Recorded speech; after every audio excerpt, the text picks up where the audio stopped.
स्वागत है मित्रों हमारे YouTube चैनल तलाश माँ की पद्मश्री आचार्य कौलक्लूरी इनाक जी की। पुस्तक का अनुवाद किया है श्रीमती पारनंदी निर्मला जी ने। पुस्तक का प्रकाशन किया है गीता प्रकाशन ने।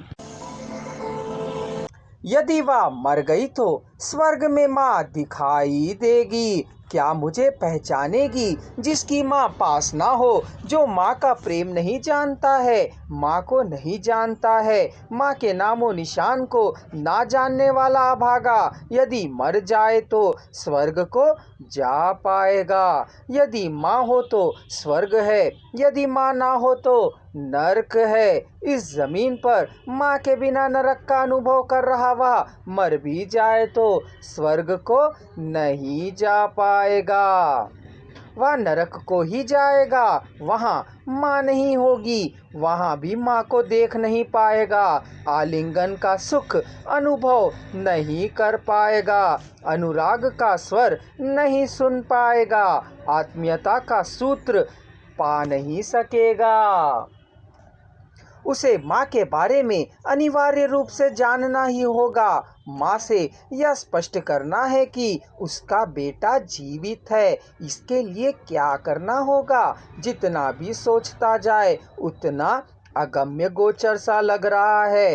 पत्रिकाओं में विज्ञापन देखने पर माँ को पता लग सकता है, इसके बारे में स्पष्ट है। ऐसा लगा उसे आशीर्वाद देने के लिए माँ आ सकती है। मैं हूँ इसलिए तुम वास्तव हो। मैं यह विश्वास करता हूँ कि तुम कहीं ना कहीं हो। मेरा नाम सदाशिवम है। चित्तरंजन दोराजी की एक मात्र संतान हूँ। मुझे मेरे पिता मालूम है पर माँ के बारे में कुछ नहीं पता है। अब दोराजी भी नहीं है, दोराजी के बंगले में मैं ही हूँ। मेरा पूरा विश्वास है कि तुम गुजरी नहीं हो, इस लोक में ही हो। बेटे मैं तुम्हारी माँ हूँ कह कहोगी, यह आस लगाए हुए हूँ। तुमने ना जाने किन परिस्थितियों में मुझे एकाकी कर दिया है, यह मुझे नहीं मालूम है।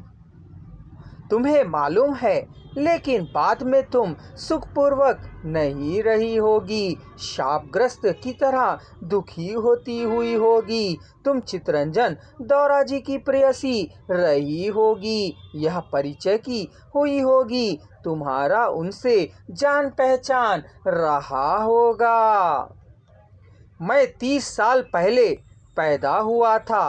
तुम्हारा लाड़ प्यार दुलार ना पा सकने वाला अभागा हूँ। तुम मेरी प्यारी सूरत और मीठी बोली, लड़खड़ाते हुए कदमों को ना जानने वाली अभागिन हो। तुम भाग्यशाली होकर मुझे भाग्यवान बनाओ। तुम्हारी शादी हुई कि नहीं हुई, पति है या नहीं, बच्चे हुए या नहीं, सुखपूर्वक हो या नहीं, यह दुखी हो मुझे पता नहीं है।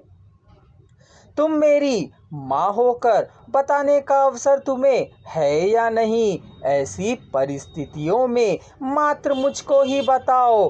मैं इस रहस्य को कभी बाहर प्रकट नहीं करूँगा। या यदि तुम्हें मुझे अपना बेटा कहने का मौका हो तो मुझे भाग्यशाली बनाओ। मेरी माँ के रूप में प्राप्त होने वाले गौरव, आदर, प्रतिष्ठा को स्वीकार करो। हे माँ, तुम ना जाने कौन सी राजकुमारी हो, या कोई राजमाता हो, या किसी संगीत साम्राज्य का पालन करने वाली हो, या किसी नाट्य तरंग रमा विनोदनी हो, भाग्यशालिनी हो या अभागिन हो, चाहे तुम जो भी हो, मेरी माँ हो, मेरा भाग्य हो, मेरा शरीर हो, मेरा दर्पण हो, मैं तेरा प्रतिबिंब हूँ। यदि तुम अपने को अपने अंदर नहीं देख पा सको तो तुम्हारे सामने दिखाई देने वाला तेरा बेटा हूँ।